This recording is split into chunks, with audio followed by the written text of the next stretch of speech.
Au XVIIIe et XIXe siècle, le monde contemporain voit le jour. Dans la foulée de l'essor agricole et commercial, la population et l'économie augmentent. Les modernes États-nations voient le jour. On construit de grands empires, on développe les sciences, la société devient plus complexe et laïque. C'est la période de l'illustration, de la raison, du capitalisme, de la bourgeoisie et aussi des révolutions politiques et du romantisme culturel. En Navarre, ce sont 2 siècles faits de contrastes. Le XVIIIe siècle est le siècle de la paix. Les villages se développent, on aménage les chemins et de nombreux travaux publics sont réalisés. Cependant, les tensions politiques s'aggravent au fur et à mesure que le centralisme politique et l'uniformité culturelle progressent en Espagne.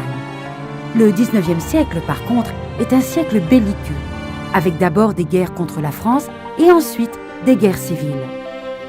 Comme résultat, la Navarre s'appauvrit et devient une province d'un État structuré autour d'un roi, d'une religion et d'une langue.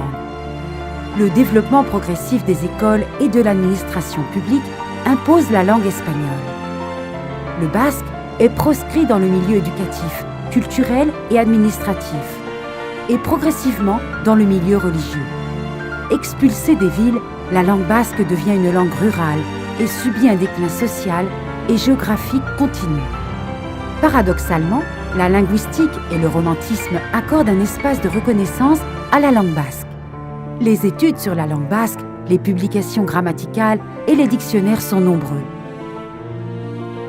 Elle devient également un sujet littéraire et un élément central du basquisme culturel d'abord et du nationalisme politique ensuite.